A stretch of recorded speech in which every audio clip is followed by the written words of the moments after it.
નમો હરિયંતાણમ, નમો સિદ્ધાણમ, નમો આયર્યાણમ, નમો વજ્જાયાણમ, નમો લોહે સૌવસાવણમ, એસો પંચ નમોકારો સૌવપાવપણાસણો મંગલાણં ચ સૌવેસી પરમં વૈ મંગલમ. મંગલમ ભગવાન વીરો, મંગલમ ગૌતમ પ્રભુ, મંગલમ સ્થૂલભદ્રાદ્યા જૈન ધર્મોસ્તુ મંગલમ. પ્રવચનનો વિષય છે નવી સવાર, નવો વિચાર. આજથી લગભગ 1100 વર્ષ પૂર્વે બનેલો અને આશરે 300 જેટલા નીતિસૂત્રોથી સુશોભિત નીતિ વાક્યામૃત નામનો આ ગ્રંથ જાણે કે વિચારોનો ખજાનો આપણી સમક્ષ ખુલ્લો કરે છે. એક ચક્રવર્તી રાજાનો ખજાનો હોય અને એ ખજાનાની અંદરમાં જેમ અલગ અલગ પ્રકારના વેરાયટીથી બનેલા અલગ અલગ કેટલા બધા ડાયમંડ, રત્નો, હીરા, માણેક, મોતી, એવી રીતે આ ગ્રંથ અને આના જેવા અનેક ગ્રંથો આવા વિચારોના મોતીઓ, વિચારોના રત્નો, વિચારોના ડાયમંડ જે આપણને જાણે કે ભેટમાં આપી રહેલા હોય છે કે લઈ જાઓ, આ ડાયમંડ વાપરો અને એનાથી જીવનને સજાવો, એનાથી જીવનને ઉજ્જવલ બનાવો, એનાથી જીવનને મંગલ બનાવો. એક એક વાક્ય ઉપર વિચાર કરતા કરતા જઈએ અને એમ લાગે કે જિંદગીને શણગારવા માટે આ વાક્યો કેટલા બધા જરૂરી પડતા હશે. મહાત્માએ કેટલું ઊંડું ચિંતન કર્યું હશે, કેટલું મનોમંથન કર્યું હશે, કેટલા જીવનની અંદરમાં અનુભવો લીધા હશે અને એ બધા એક્સપિરિયન્સમાંથી જન્મેલા જે એક નિચોડ એ આટલા ટૂંકા શબ્દોની અંદરમાં આપણી સમક્ષ મૂકતા હોય છે. આ સુધીની અંદરમાં 15 સૂત્રો ઉપર આપણે વિવેચન કર્યું. આ વચલા 3 દિવસ અંતરિક્ષજી તીર્થની અનોખી ભવ્ય ગાથા આપણે વાત કરી. અનેક લોકોની માગણી હતી, એટલા માટે વચ્ચે 3 દિવસ આ પ્રવચનનો ડ્રોપ લઈ અને અંતરિક્ષજી તીર્થની ભવ્ય ગાથાની વાતો કરી. હવે આપણે વળી પાછા મૂળ વિચાર ઉપર પાછા આવીએ છીએ. નીતિ વાક્યામૃતનું 16મા નંબરનું વાક્ય, 16, 17, 18, 19 આ 4 વાક્ય હવે આખા ધર્મ ઉપર આવવાના છે. ધર્મ તત્વનો એક મહિમા બતાવનારા આ 4 સૂત્રો છે. ધર્મ તત્વની મહત્તા બતાવનારા.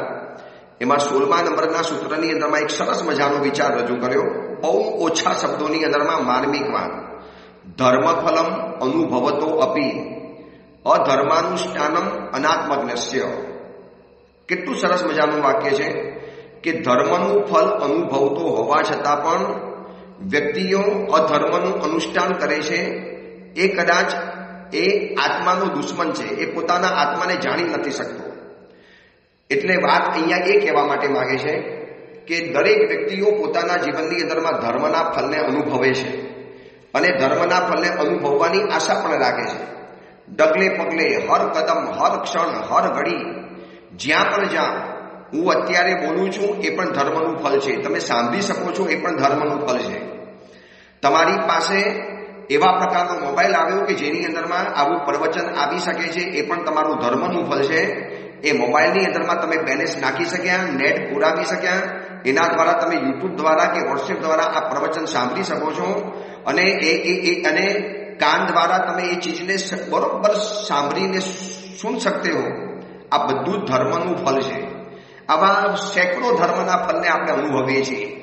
તમને ખબર છે, તમે આજે જ્યારે પ્રવચન સાંભળતા હશો, કોઈક સવારે સાંભળશે, કોઈ બપોરે સાંભળશે, કોઈ રાતના સાંભળશે, પરંતુ રાતના સમયની અંદરમાં આપણે સૂઈ ગયા, દિવસના બધા જ કાર્યો બતાવીને રાતના સમયમાં શયન કર્યું.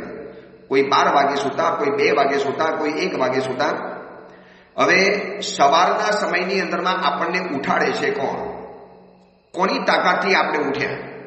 આપણે આપણી તાકાતથી ઉઠ્યા? જો આપણી તાકાતથી ઉઠ્યા હોઈએ તો એવી તાકાત દરેક વ્યક્તિ પાસે હતી. તો ગઈકાલે સૂતેલી ઘણી વ્યક્તિઓ પથારીમાંથી સૂતી વળી પાછી ઉઠી નથી. સો ગયે તો કાયમ કે લીએ સો ગયે. ચીર નિદ્રા, લાંબી નિદ્રા. હવે એ પલ્લોકની અંદરમાં રવાના થઈ ગયા. સવારે તમે જ્યારે ઉઠાડવા માટે જાઓ અને શરીર હલે, આપણે એનું નામ પોકાર્યું, વારંવાર પોકાર્યું, આંખ ઉપર પાણી નાખી, આંખને પોરી કરી, ડોક્ટરને બોલાવ્યા. ડોક્ટરે કીધું આ તો રાતના 12 વાગે 2 વાગે તો એમનું પ્રાણ પંખેરું ઉડી ગયેલું હતું. આપણી સાથે આવું નથી થયું. આપણે ગઈકાલે રાતના સૂતા હતા અને આજે સવારે વળી પાછા ઉઠી શક્યા. હું ગઈકાલે રાતના સૂઈ ગયો અને આજે સવારે ઉઠી અને પ્રવચન આપી શકું છું, પ્રવચન તમને સંભળાવી શકું છું, હું પ્રવચન માટે વિચારણા કરી શકું છું. આવા પ્રકારનું મને મન મળવું, આ જીભ મળવી, આવું દિમાગ મળવું, આવી વિચાર શક્તિ મળવી, આ બધું જ ધર્મનું ફલ છે. ડગલે ને પગલે વ્યક્તિ ધર્મના ફલનો જો અનુભવ કરે છે અને હકીકતની અંદરમાં કહું, આ મહાત્માએ આ સૂત્રની અંદરમાં એક પોતાનો શાંત આક્રોશ પ્રગટ કર્યો છે, એકદમ સાયલેન્ટ આક્રોશ. મહાત્મા આપણને સવાલ પૂછે છે, યાર તારી કેવી અનાત્મજ્ઞતા છે, તું કેમ આવો આત્માનો દુશ્મન બની જાય છે, આત્માને ન જાણવાની આવી તારી ચેષ્ટા કેમ? આપણે પૂછીએ, કેમ સાહેબ આટલો બધો રોષ કેમ, આટલો બધો આક્રોશ કેમ આવી ગયા છો, કેમ તમે અમને અનાત્મજ્ઞ કહો છો, અમે આત્માને જાણનારા નથી, અમે આત્માના દુશ્મન છીએ, આવું સાહેબ આપને કેમ કહેવું પડ્યું? ત્યારે મહાત્મા ખુલાસો કરે છે કે ધર્મનું ફલનો અનુભવ કરતો હોવા છતાં પણ વ્યક્તિ અધર્મનું આચરણ કેમ કરે છે, મને એ નથી સમજાતું. એક તમને વાત કરું, દીકરો મળવો એ પણ પુણ્ય છે, દીકરો જીવતો રહેવો એ પણ પુણ્ય છે, દીકરો ધીરે ધીરે ક્રમશઃ વધતો યુવાન બનવો એ પણ પુણ્ય છે, દીકરા માટે સારી યુવતી કન્યા મળી જવી એ પણ પુણ્ય છે, એના લગ્ન સારી રીતે તમે આયોજિત કરી શક્યા આ પણ પુણ્ય છે. એટલે પુણ્ય એટલે ધર્મનું ફળ છે, સમજી રાખજો. પુણ્ય એમને નથી આવતું, ધર્મ દ્વારા પુણ્ય ઊભું થાય છે. ધર્મ સિવાય પુણ્ય નેવર ક્યારે પણ નહીં મળી જાય. પુણ્યને તમે ડેસ્ટિની કહો, ભાગ્ય કહો, લક કહો, તક કહો, આપણે પુણ્યની વાત ધન્ય ચરિત્રમાં બહુ વિસ્તારથી બતાવી દીધી છે. આવું પુણ્ય પેદા થાય છે ધર્મ દ્વારા. હવે દીકરો જન્મ્યો, દીકરો મોટો થયો, દીકરો જીવતો રહ્યો, દીકરો તમારી સેવા કરવા રહ્યો, દીકરો યુવાન બન્યો, એના માટે યોગ્ય કન્યા બની ગઈ, તમે લગ્નની બધી વ્યવસ્થા કરી. હવે આ બધું જો પુણ્ય છે તો પછી લગ્નના સમયની અંદરમાં રાત્રિ ભોજન કેમ, લગ્નના જમણવારની અંદરમાં અભક્ષના ભોજન કેમ, લગ્ન લોન ઉપર કેમ કરવાના, લગ્ન જૈન ધર્મની જીન શાસનની આજ્ઞાથી ટોટલી વિરુદ્ધ ઓપોઝિટ કેમ, શેના માટે આવું? બસ મહાત્માનો આ આક્રોશ છે. ભાઈ ધર્મનું ફલ તમે અનુભવો છો, આ બધું તમે જીવનમાં ધર્મનું ફલનો અનુભવ કરો છો. ગાડી મળવી, અને એક વાર સમજી રાખજો, ધર્મનું ફલ શું શું હોઈ શકે? શરીર મળવું, સ્વાસ્થ્ય મળવું, સંબંધો થવા, સંપત્તિ મળવી, સુરક્ષા મળવી, સ્વજન મળવા, સામગ્રી મળવી, સાધન મળવા, સંયોગો મળવા, આવા તમને હજારો શબ્દો હું બતાવી દઉં. આ બધું જ ધર્મનું ફલ છે. અને મહાત્માનો આક્રોશ છે. મહાત્મા આપણને સવાલ પૂછે છે, વાય આવું કેમ? ધર્મનું ફલ અનુભવો છો અને તમારે જીવનની અંદરમાં ધર્મના બધા જ ફલ જોઈએ છે. ધર્મનું ફલ એટલે સુવિધા, સાધન, સામગ્રી, સન્માન, સગવડ, ફેસિલિટીઝ, આ બધું ધર્મનું ફલ છે. ધર્મ એટલે પુણ્ય તત્વ. ધર્મ કર્યો એનાથી પુણ્ય બંધાયું અને એનાથી જીવનની અંદરમાં જે પણ કાંઈ શરીર સારું મળ્યું, સારું આરોગ્ય મળ્યું, સરસ મજાનું રૂપ મળ્યું, સરસ મજાની બ્યુટી મળી, સુંદર મજાનું સૌંદર્ય મળ્યું, વેલ સેડ પરિવાર મળ્યો, બધું આમ જન્મતાની સાથે સુંદરમાં સુંદર મળી ગયું. હવે એવા યુવાનોને કહીએ પૂજા કરવા જાઓ, શું કહેશે? આમ ભગવાન તો નહીં માનતે. એટલે ખબર શું થાય છે? જીભની પ્રાપ્તિ ધર્મથી, અને એ જ જીભ દ્વારા ધર્મનો વિરોધ કરવાનો. બસ મહાત્મા આ પૂછે છે, આવું કેમ? ધર્મનું ફલ તમે અનુભવો છો, તમારી પાસે બોલવાની જે જબાન મળી છે ને એ તમારું પુણ્ય તત્વ ઉદયમાં આવ્યું, મતલબ ધર્મ તત્વ છે. ધર્મ તત્વ ન હોત તો તમને જીવનમાં જબાન પણ ન મળત. જોઈ લો, કૂતરા, ગધેડા, જેટલા પણ એનિમલ્સ છે, જેટલા પણ બર્ડ્સ છે, જેટલા પણ પંખીઓ છે ભાષા એ લોકોની પાસે, તકલીફ તો એ લોકોને પણ છે, દુઃખ તો એ લોકોને પણ છે, પરેશાની પણ એ લોકોને પણ છે, પણ પોતે ભાષા દ્વારા વ્યક્ત નથી કરી શકતા. કેમ? કારણ કે કોઈક ભવની અંદરમાં એવું પાપ કર્યું, એવો અધર્મનું સેવન કર્યું, અને એના ફલ સ્વરૂપે એના જીવનની અંદરમાં આ તિર્યંજ ગતિનો અવતાર આવી ગયો. જ્યારે આપણે કોઈક ભવની અંદરમાં ધર્મનું સેવન કર્યું છે, આપણને આ ભવથી ખબર પડે છે.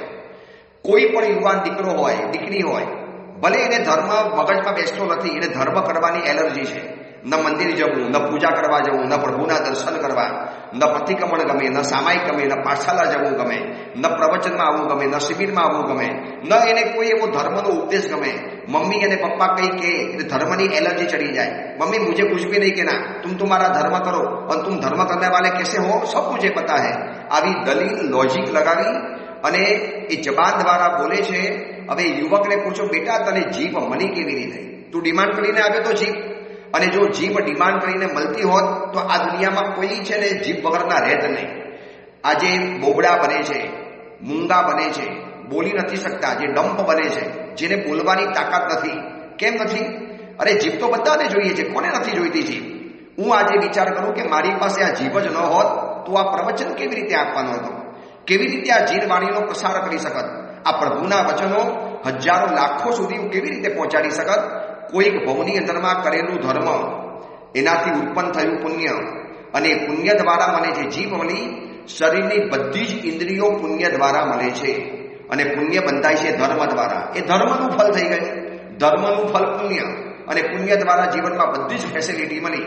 હવે મહાત્મા મને તમને બહુ તીક્ષ્ણ અણિયારો સવાલ પૂછે છે કે ધર્મ ફલમ અનુભવતો અપી અધર્માનુષ્ઠાનમ અનાત્મગ્નસ્ય. ભાઈ, તમારા જેવા આત્માને નહીં જાણનારી વ્યક્તિઓ જ આવી મોટી ભૂલ કરે કે ડગલે પગલે ધર્મનું ફલ અનુભવતો હોવા છતાં વ્યક્તિ અધર્મનું આચરણ કેમ કરે છે? બસ મારો તમને સવાલ છે. દુનિયાની હરેક વ્યક્તિને આ મહાત્મા સવાલ પૂછે છે. જે રાત્રિ ભોજન કરે છે, જમીન કન ખાય છે, હોશે હોશે જે દોષોનું સેવન કરે છે, ઘરની અંદરમાં બધી સુવિધા હોવા છતાં પણ જેને પાપ કરવાનું મન થાય છે, બધી જ અનુકૂળતા તંદુરસ્તી હોવા છતાં પણ જેને તપસ્યા કરવાનું મન નથી થતું, અને રાત્રિ ભોજન કરવાના, રોડ ઉપર ઉભા રહીને પાણીપુરીઓ ખાવાની, રાતના ખાણીપીણી બજારોની અંદરમાં જવાનું, અને બધા જ પ્રકારના પાપોનું સેવન કરવાનું. તો કદમ કદમ પર ડગલે ડગલે પગલે પગલે ધર્મનું ફલ અનુભવતો હોવા છતાં વ્યક્તિ અધર્મનું જો આચરણ કરતો હોય તો મહાત્મા આપણને એક શાંત શબ્દમાં કહે છે કે ભાઈ, તું અનાત્મજ્ઞ છે, તું તારો આત્માનો દુશ્મન છે, તારા આત્માનો વિરોધી બની ગયો છે. દોસ્ત, આ શરીરને ખુશ કરવા બધા પાપ કરવાના? રાત્રિ ભોજન, જમીન કંદમૂળ. હું તમને એક વાત કરું, હમણાં વિહાર કરતા કરતા મહારાષ્ટ્રની અંદરમાં જે અમારો વિહાર થયો, એકદમ અંતરિયાળ ગામડાઓ, આપણા જૈનો બહુ ભાવિક છે, સ્થાનકવાસી પરિવાર, દિગંબર પરિવાર, શ્વેતાંબર મૂર્તિપૂજક પરિવાર, બધા જ પરિવારો. કોઈ ગામની અંદરમાં સ્થાનકવાસી ના ઘર, કોઈ ગામમાં દિગંબર ના ઘર, કોઈ ગામની અંદરમાં તેરાપંથીઓના ઘર, કોઈ ગામની અંદરમાં શ્વેતાંબર મૂર્તિપૂજકના ઘર, બધા જ ભાવિક માણસો. એવા પરિવારો છે કે એક એક વ્યક્તિ આખોને આખી મહાત્માઓની ભક્તિ કરી દે. હમણાં વિહાર કરતા કરતા ગયા હતા, બીબી નામનું ગામ છે. અંતરિક્ષથી વિહાર કરો એટલે અંતરિક્ષી અને જાલનાની વચની અંદરમાં બીબી નામનું ગામ, બીબી. અને એ બીબી ગામની અંદરમાં એક સુનિલભાઈ બોરાનો પરિવાર છે, બોરાજી કહેવાય, સુનિલભાઈ બોરાજી પરિવાર. લગભગ ગામની અંદરમાં ગણીને 2 થી 3 ઘરો રહેલા છે. અમે એમને કીધું કે ભૈયા, અમે 25 ઠાણા છીએ, સાધુ સાધ્વીજી ભગવાન થઈને, સાથે મુમુક્ષુ વગેરે થઈ અને સાથે સેવકભાઈ વગેરે થઈ, ટોટલ 30 જણા થવાના. અમે પાણીની વ્યવસ્થા બહારથી કરાવી લઈએ, ગોચી પાણીની વ્યવસ્થા બહારથી કરાવી લઈએ. શાવક રડવા જેવા થઈ ગયા, गुरुदेव ऐसा लाभ हमको कब मिलेगा, कैसे मिलेगा? कभी कभार तो बड़ा समुदाय आता है, वरना 2-4 साधु तो यूं महाराज जी पसार हो जाते हैं. गुरुदेव ये लाभ तो हमको दीजिए, आपको कहीं और व्यवस्था नहीं करवानी. તમે નહીં માનો, 30 ઘડા પાણી અને 25 સાધુ સાધ્વીજી ભગવાનની ગોચીની વ્યવસ્થા, સાથે રહેલા મુમુક્ષુ સેવકોની બધી વ્યવસ્થા, એટલી સુંદર મજાની વ્યવસ્થા કરી. સાંજે જ્યારે એના ઘરે પગલા કરીને વિહાર કરવા માટે નીકળ્યા, મેં એમને કીધું, ભૈયા ક્યાં આપને આજ की भक्ति करी? अरे गुरुदेव, भक्ति क्या करी हमने कुछ भी भक्ति नहीं करी, हमको तो होता था और भक्ति करे और भक्ति करे. પણ ગુરુદેવ આવો અમને લાભ આપતા રહેજો. ત્યારે એ સમયમાં એમ થાય છે કે કેવી વ્યક્તિઓ જીવનની અંદરમાં સમજદાર હોય છે, ધર્મના અનુષ્ઠાનો કરતા હોય છે. હવે કેટલું બધું પુણ્યનો બંધ કરતા હોય છે. હવે આવું પુણ્યનો બંધ કર્યા પછી જે જીવનમાં પુણ્ય ઉદયમાં આવવાનું, અને એ પુણ્યના ઉદયની અંદરમાં વ્યક્તિ જો અધર્મનું અનુષ્ઠાન કરે તો માનવું પડે કે એ વ્યક્તિ આત્માનો વિરોધી છે.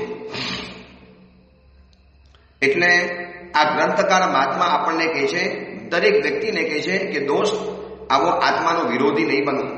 શરીરને માત્ર ખુશ કરવા માટે, માત્ર શરીરને સાચવવા માટે, માત્ર શરીરને સંભાળવા માટે.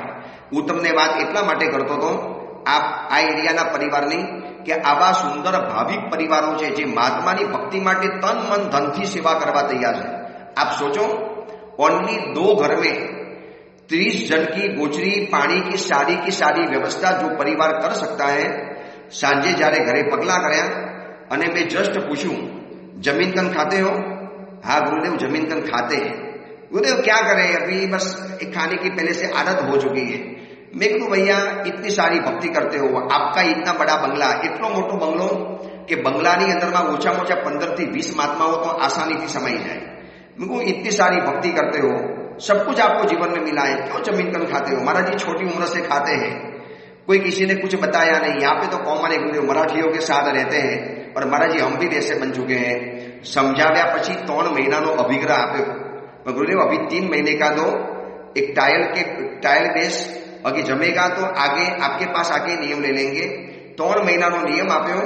પછી આ એરિયાની અંદરમાં જ્યાં પણ ફર્યો લગભગ જમીન કણ જાણે કે જૈનોના પરિવારમાં કોમન બની ગયું છે, બિલકુલ કોમન।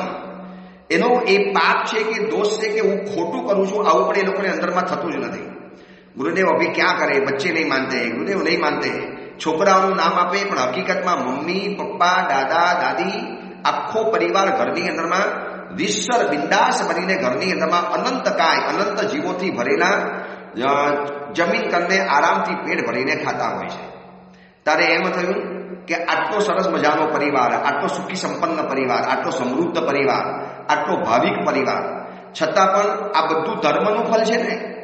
જે પણ જીવનમાં સુખ સુવિધા મળી આપણું ધર્મનું ફળ। હવે ધર્મના ફળને અનુભવતો હોવા છતાં પણ વ્યક્તિ અધર્મનું આચરણ કરે છે એ એની અનાત્મજ્ઞતા છે। ધર્મ ફલમ અનુભવતો અપી અધર્માનુષ્ઠાનમ અનાત્મજ્ઞસ્ય। હવે એમાં આપણો નંબર ન હોય તો નક્કી કરો કે ધર્મનું ફળ જો અનુભવવું છે તો મારે સામે અધર્મનું અનુષ્ઠાન નહીં કરવાનું। તમારી ખ્વાહિશ શું છે? બધી મને સુવિધા મળે, શરીર, મેં પહેલા બતાવ્યું ને તમને 10 વસ્તુઓ આ તો આપણી આંખ સામે આપણને રોજ દેખાય એવી 10 વસ્તુઓ છે। પહેલા નંબરમાં શરીર સરસ મજાનું મળ્યું, ફિગર સારું મળ્યું, સરસ મજાનું રૂપારું બદન, સૌંદર્યવાન શરીર, 5 ઇન્દ્રિયથી પરિપૂર્ણ શરીર, તમે ખાઈ શકો, પી શકો, ચાલી શકો, બોલી શકો આવું સરસ મજાનું શરીર મળ્યું। સ્વાસ્થ્ય મતલબ હેલ્થ પણ સારામાં સારી મળી, સરસ મજાનું તંદુરસ્ત શરીર મળ્યું, આરોગ્યવાન શરીર, કોઈ શરીરમાં અત્યારે રોગ નથી, શાંતિથી જીવી શકીએ છીએ, ડોક્ટરની પાસે જવું નથી પડતું, રિલેશન પણ બહુ સારા છે, સંબંધો પણ બહુ સારા મળ્યા, સંપત્તિ પણ સારી મળી ગઈ, જીવનમાં સુરક્ષા પણ છે, સિક્યુરિટી પણ જીવનમાં સારી છે, જીવનમાં સ્વજનો એટલે કે રિશ્તેદારો પણ સારા મળ્યા, સામગ્રી પણ જીવનમાં બહુ ઉચ્ચ પ્રકારની મળી છે। સરસ મજાનું ઘર, એમાં બ્રાન્ડેડ સામગ્રી, સરસ મજાનો મોબાઈલ, એપલની વોચ, સરસ મજાની કાર, આ બધું જ જીવનમાં સામગ્રી સારી મળી, સાધનો પણ સારા મળ્યા, જીવનમાં સંયોગો પણ સારા મળ્યા। આ બધાની પ્રાપ્તિ ધર્મથી જ છે, એ સિવાય નેવર ક્યારે પણ ન બની શકે। અને મહાત્મા આપણને એ સવાલ પૂછે છે કે ધર્મનું ફળ આટલું બધું તમે ડગલે પગલે અનુભવો છો તો પછી અધર્મનું આચરણ કેમ? બસ આટલો સવાલ મહાત્માનો છે। શું જવાબ આપીશું આપણે? શું કરીએ?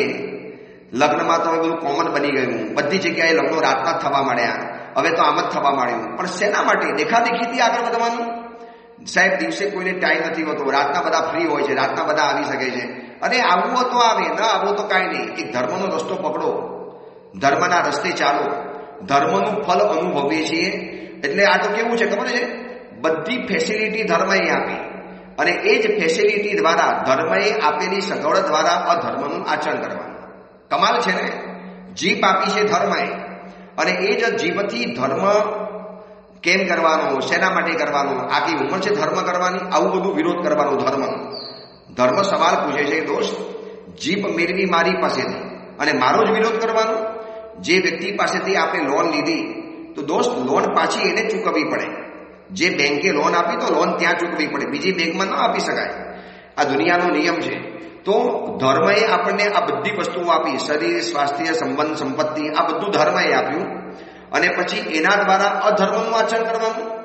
શરીર સારું મળ્યું છે ધર્મ દ્વારા એટલે કે પુણ્ય દ્વારા, હવે એ શરીર દ્વારા અનાચારોનું સેવન કરવાનું, વિષયોનું સેવન કરવાનું, ભ્રષ્ટાચાર કરવાના, દુરાચાર કરવાના, તો કેમ ચાલી શકે? તો તમે અનાત્મજ્ઞ છો, તમે આત્માને જાણતા નથી, તમે આત્માની ચેષ્ટાને જાણનારા નથી। આ મહાત્માનો આ સવાલ છે, એનો આપણે જવાબ શું આપશું? ધર્મજન્ય સુખ, શાંતિ, પ્રસન્નતા આ બધાનો આપણે અનુભવ કર્યો। જોયું ને આપણે કે ધર્મથી સુખ પ્રાપ્ત કર્યું, સંપત્તિ પ્રાપ્ત કરી, શાંતિ પ્રાપ્ત કરી, કુટુંબ પ્રાપ્ત કર્યું, પરિવાર પ્રાપ્ત કર્યો। હવે માણસ એ ધર્મને છોડી જ્યારે પાપના માર્ગે દોડતો હોય છે ત્યારે કહેવાનું મન થઈ જાય કે ખરેખર માણસ પોતાના આત્માનો વિરોધી બની ગયો છે. સુખ, સંપત્તિ, શાંતિ, સગવડ, પ્રસન્નતા આ બધું ધર્મને બંધાયેલું છે. અને એવો અનુભવ તમે જીવનમાં કરો છો. આ પ્રવચન સાંભળનારા તમને પણ કહું છું કે તમે આ બધાનો અનુભવ અત્યારે કરી રહેલા છો. તમે અત્યારે જેલમાં નથી, હોસ્પિટલમાં નથી, કોઈ ભયંકર રોગ નથી થયો. આ નાની મોટી બીમારી હશે, નાની મોટી તકલીફ હશે. એવી કઈ આર્થિક તકલીફ નથી કે તમારે હાથ ફેલાવવો પડે, તમારે કોઈની પાસે આજીજી કરવી પડે, તમારે કોઈના ચરણોમાં ઝૂકવું પડે. એવી તો અત્યારે હાલત નથી. સાવતું તમારી જિંદગી ખાડામાં નથી ગઈ. મતલબ ધર્મના ફલના કારણે અત્યારે પુણ્યનો ઉદય ચાલે છે, સારો સમય ચાલે છે. તો આવા સમયની અંદરમાં અધર્મનું આચરણ કેમ? બસ આ સવાલનો જવાબ આપણે નથી આપી શકતા. કમાલ છે ને, મહાત્માએ કેટલી બધો અણિયાળી વાત પકડી દીધી, કેટલી આપણી માનવિક વીક પોઈન્ટ પકડી દીધો કે ધર્મનું ફલ અનુભવે. દુકાન મળી છે ધર્મથી, અને એ જ દુકાનની અંદરમાં પ્રભુની આજ્ઞાથી વિરુદ્ધ બિઝનેસ કરવાનો, એવી વસ્તુઓ વેચવાની કે જે ધર્મ વિરુદ્ધ છે, શાસ્ત્ર વિરુદ્ધ છે, પરમાત્માની આજ્ઞાથી વિરોધની અંદરમાં છે, અને એવી વસ્તુઓનો બિઝનેસ કરવાનો. કમાલ છે. પૈસા મળ્યા પુણ્યથી, અને એ બધા જ પૈસા ઉડાડવાના સંસાર માટે, અધર્મ માટે. જલસા કરવાના, ફરવાનું, મોસો કરવાના, નવી બ્રાન્ડેડ વસ્તુઓ ખર્ચવાની. એની સામે અમે કહીએ ઉપાસે બનાવવો છે, આ વિહારધામ બનાવવા છે. અમે અંતરિક્ષની જાલનાની અંદરમાં ગયા, 10 વિહારધામ તો તાત્કાલિક બનાવે પડાય એમ છે. અને અમે કહીએ એમાં લાભ લેવા જેવું છે. ગુરુદેવ આ વખતે બજેટ નથી, આ વખતે ફાવે એમ નથી. ગુરુદેવ આવતા વખતે અમે આપને બતાવશું, આ વખતે નહીં ફાવે. એ તમારી મરજી છે. પણ મહાત્મા આપણને સવાલ પૂછે છે કે ધર્મનું ફલ તમે અત્યારે જીવનમાં અનુભવો છો. તમારું સરસ મજાનું ઘર બની ગયું, સરસ મજાનો પરિવાર બની ગયો, શરીર પણ તમારું સારામાં સારું છે. અને આ બધું થઈ ગયા પછી તમારે જો ધર્મથી બધી ફેસિલિટી લીધા પછી અધર્મનું આચરણ કરવું હોય તો પછી કેવી રીતે ઠેકાણું પડશે? આપણે તો મૂર્ખ ગણાઈ શકીશું. સુખ શાંતિ બધું ધર્મ દ્વારા લીધું. તમે કોઈ એવો મૂર્ખ વ્યક્તિને જોયો કે જેની પાસેથી વસ્તુ લીધી એના બદલે બીજી વ્યક્તિને પાછી આપે અને કહે ભાઈ મેં ઓલાને વસ્તુ પહોંચાડી દીધી છે. દોસ્ત મારી હતી, મને પહોંચાડવાની, તું ત્યાં કેવી રીતે પહોંચાડી શકે? તારે મારી ચીજ મને આપવી જ પડે. એવી રીતે ધર્મથી બધા ફલ અનુભવ્યા, ધર્મનું રિઝલ્ટ અનુભવ્યું, ધર્મનું ફલ અનુભવ્યું, અને એની સામે અધર્મનું આચરણ કરવાનું. બસ આ સવાલનો જવાબ કદાચ આપણે નથી આપી શકતા. અહીંયા આવીને આપણી મતિ અટકી જાય છે, મતિ મૂંઝાઈ જાય છે. એનો મતલબ એ નથી કે આખો દિવસ તમે ઉપાસેમાં બેસી રહો, દેરાસરમાં બેસી રહો. નો, એવો ઉલટો અર્થ નહીં કાઢતા. બુદ્ધિની આ વિકૃતિ છે, બુદ્ધિનો વ્યભિચાર છે, એવો ઉલટો અર્થ નહીં કાઢવાનો. મહાત્મા કહે છે થોડો સવારનો સમય તો આપ, સવારના ઉઠ્યો છે ધર્મનું ફલ છે. અને પછી બેડમિન્ટન રમવા જવાનું, ક્રિકેટ રમવા જવાનું, દોડવા માટે જવાનું, જોગિંગ કરવા માટે જવાનું, મોર્નિંગ વોક કરવા માટે જવાનું. તો અમે કહીએ ભાઈ થોડોક સમય એમાંથી કાપીને દેરાસરમાં તો આવો ને. સાહેબ મારે સવારે છે ને ફરવા જવાનું હોય, હું સવારે 2 કિલોમીટર 4 કિલોમીટર મોર્નિંગ વોક કરું છું. કોઈ કે હું વોલીબોલ રમવા જઉં છું, કોઈ કે હું ફૂટબોલ રમવા જઉં છું, કોઈ કે હું ક્રિકેટ રમવા જઉં છું. એનાથી થોડી શરીરમાં હેલ્થ મળે. પછી ગુરુદેવ આખો દિવસ તો ગાડીમાં બેસવાનું હોય છે, ઓફિસમાં બેસવાનું હોય છે. તો દોસ્ત એની સાથે પણ થોડુંક તમારે ધર્મનું આચરણ કરવું પડશે. ધર્મનું ફલ અનુભવીને જો તમે અધર્મનું આચરણ કરશો તો હકીકતમાં આપણે ધર્મ સાથે ગદ્દારી કરી છે, ધર્મ સાથે ચીટિંગ કર્યું, ધર્મ સાથે આપણે ચીટર બની ગયા, ધર્મને આપણે ધોખો આપી દીધો, ધર્મની સાથે આપણે બહુ મોટી વફાદારી જાળવી નથી શક્યા. બધું ધર્મએ આપ્યું અને ધર્મથી ઉલટું કરવાનું, અધર્મનું આચરણ કરવાનું. મહાત્માનો આક્રોશ બરોબર છે, વ્યાજબી છે. આપણે જવાબ નથી આપી શકતા મહાત્માને. શું જવાબ આપીશું આપણે? મને પણ પૂછે છે, તમને પણ પૂછે છે, બધાને પૂછે છે. ધર્મ કોને કહેવાય, ધર્મથી શું મળે, એ બધી વાત આપણે જાણવી છે. કારણ કે આ 4 સૂત્ર હવે ધર્મના આવવાના છે. ચારે ચારની અંદરમાં આવી જ આપણું કાન પકડે છે. આ મહાત્મા બહુ ધીરેથી પ્રેમથી કાન પકડીને આપણને સવાલ પૂછે છે કે દોસ્ત ધર્મ ફલમ અનુભવતો અપી અધર્માનુષ્ઠાનમ અનાત્મગ્નસ્ય. ધર્મનું ફલ તું અનુભવે છે. આ તને ધર્મનું ફલ અનુભવ ન કર્યો હોય ને એટલું અધર્મનું આચરણ કરે. ચલો અમે તને કદાચ ન કહી શકીએ, પણ તને બધું જ મળ્યું છે ધર્મના પ્રભાવે. ગાડી, સંપત્તિ, સુખ, સાહેબી, શાંતિ, પ્રસન્નતા, આનંદ, પરિવાર, ધન, સંપત્તિ, માણસને જિંદગી જીવવા માટે જે જોઈએ બધું ધર્મ દ્વારા મળ્યું છે. પછી તમે અધર્મનું આચરણ કરો એ કેવી રીતે ચાલી શકે?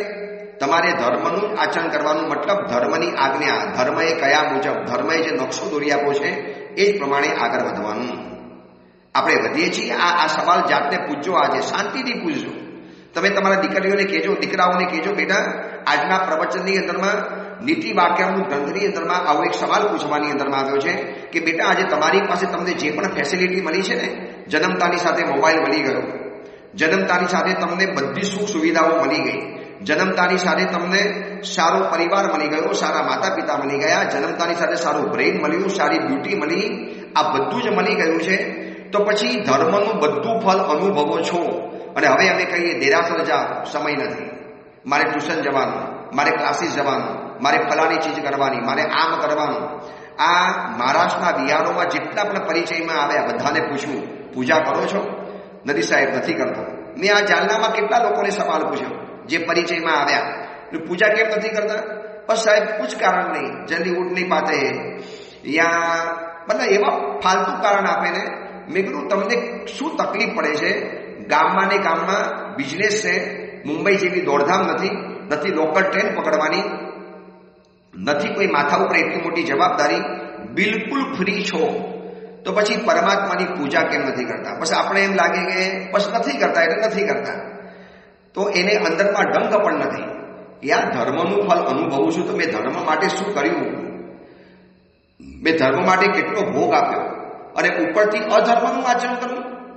ચલો ધર્મનું ફળ અનુભવ્યા પછી એકવાર અધર્મ ન કરે ને એ પણ ચાલે, પણ આ તો કેવો ન્યાય છે કે ધર્મ દ્વારા શક્તિ મળી, સંપત્તિ મેળવી, બધી વસ્તુની પ્રાપ્તિ કરી અને પછી એ બધાનો ઉપયોગ અધર્મના આચરણ માટે કરવાનો.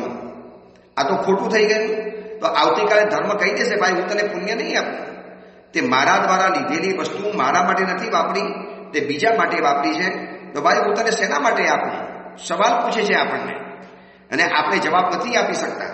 આ વારંવાર તમને વાત એટલા માટે રિપીટ કરું છું કારણ કે મોટા ભાગના સુખી, સંપન્ન, સમૃદ્ધ અને શિક્ષિત પરિવારોની અંદરમાં ધીરે ધીરે ધર્મનું આચરણ કમ થતું જાય છે.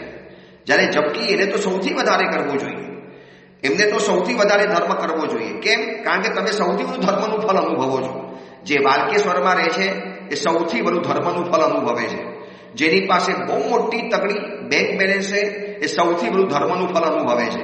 જેનું શરીર એકદમ બ્યુટીફુલ છે, હેન્ડસમ છે, એકદમ સુંદર, જેની પાસે દેખાવ છે, જોતાની સાથે વ્યક્તિની આંખ જેને જોતાની સાથે ચોંટી જાય એવું શરીર, ફિગર જેને મળ્યું છે એ વ્યક્તિ સૌથી વધુ ધર્મનું ફળ અનુભવે છે.